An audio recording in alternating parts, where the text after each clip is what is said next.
हर हर महादेव। श्री विश्वनाथ ज्योतिर्लिंग।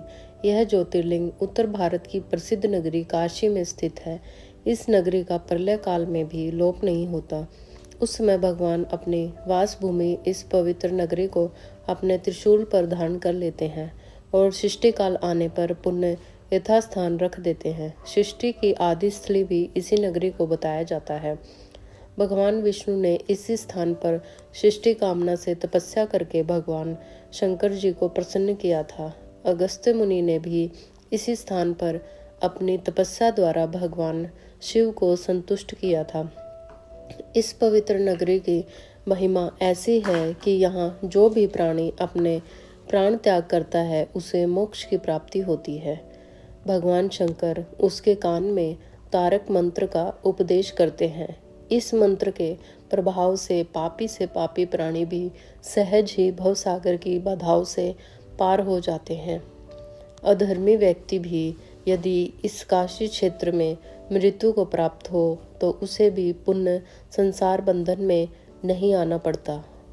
मत्स्य पुराण में इस नगरी का महत्व बताते हुए कहा गया है, जप ध्यान और ज्ञान रहित तथा दुखों से पीड़ित मनुष्य के लिए काशी ही एकमात्र परम गति है।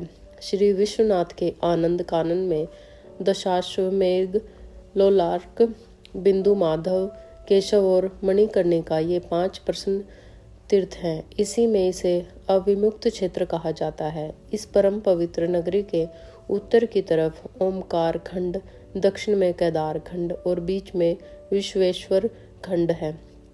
प्रसिद्ध विश्वनाथ ज्योतिर्लिंग इसी खंड में स्थित है।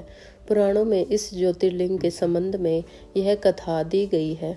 भगवान शंकर पार्वती जी से विवाह करके कैलाश पर्वत रह रहे थे, लेकिन वहां पिता के घर में ही विवाहित जीवन बिताना पार्वती जी को अच्छा न लगता था। एक दिन उन्होंने भगवान शिव से कहा, आप मुझे अपने घर ले चलिए, यहाँ रहना मुझे अच्छा नहीं लगता। सारी लड़कियां शादी के बाद अपने पति के घर जाती हैं, मुझे पिता के घर में ही रहना पड़ रहा है। भगवान शिव ने उनकी यह बात स्वीकार कर ली। माता पार्वती जी को साथ लेकर अपनी पवित्र नगरी काशी में आ गए।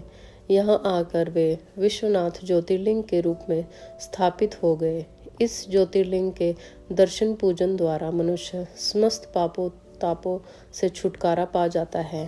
प्रतिदिन नियम से श्री विश्वनाथ के दर्शन करने वाले भक्तों के योगक्षेम का समस्त भार भगवान शंकर अपने ऊपर ले लेते हैं। ऐसा भक्त उनके परम धाम का अधिकारी बन जाता है। भगवान शिव जी की कृपा उस पर सदैव बनी रहती है। हर हर महादेव।